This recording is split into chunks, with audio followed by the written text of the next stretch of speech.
राज्यात मुसळधार पावसानं प्रचंड नुकसान, ओला दुष्काळ आणि सरसकट कर्जमाफी जाहीर करा, शेतकऱ्यांसह राजकीय पक्षांची सुद्धा मागणी. सरकार आता का थांबतंय, विरोधकांचा सवाल.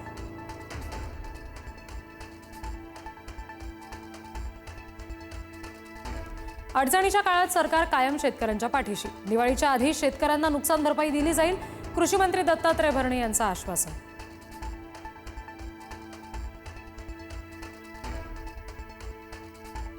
सप्टेंबर दरम्यान राज्यातील पूरस्थिती आणखी गंभीर होण्याची शक्यता. हवामान खात्याचा मुसळधार पावसाचा अंदाज. पावसाचा जोर वाढणार, शेतकऱ्यांची चिंता वाढली.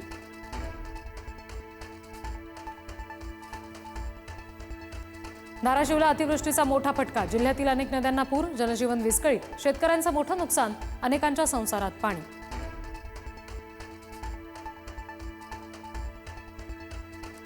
धाराशिवमध्ये भीषण पूरस्थिती. खासदार ओमराजे निंबाळकर लोकांना वाचवण्यासाठी स्वतः पुरात उतरले. मदतीच्या प्रतीक्षेत असलेल्या आजी आणि नातवाला काढलं बाहेर.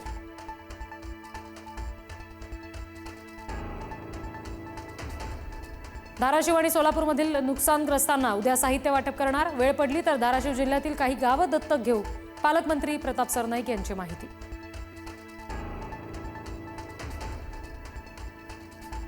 मंत्री गिरीश महाजन धाराशिवमध्ये पोहोचले. धाराशिवमधील पूरग्रस्त भागाची पाहणी केली. पुरामुळे धाराशिवमधील शाळांना आज सुट्टी.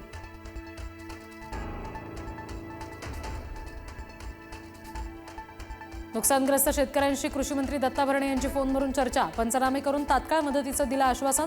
प्रचंड नुकसानामुळे शेतकरी हवालदिल.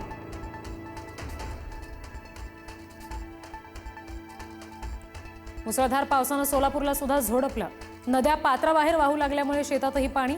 खबरदारीसाठी ग्रामीण भागातील शाळांना आज सुट्टी.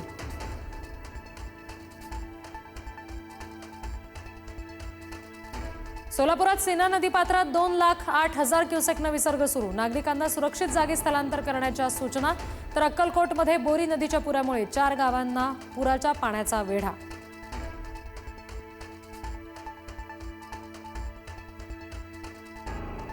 बीडमध्ये पावसाचा जोर कायम. सिंदफणा, गोदावरी, मांजरा नदीकाठी पूरस्थिती. सर्व धरणं ओव्हरफ्लो. बिंदुसारा धरणातून मोठा विसर्ग. बीडमधील शाळा महाविद्यालयांना आज सुट्टी.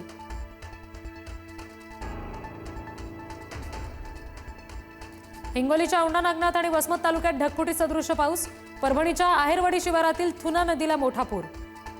सजगीर कृपा मंदिर परिसर जलमय. आहेरवाडी कातनेश्वर मार्गावरील वाहतूक बंद.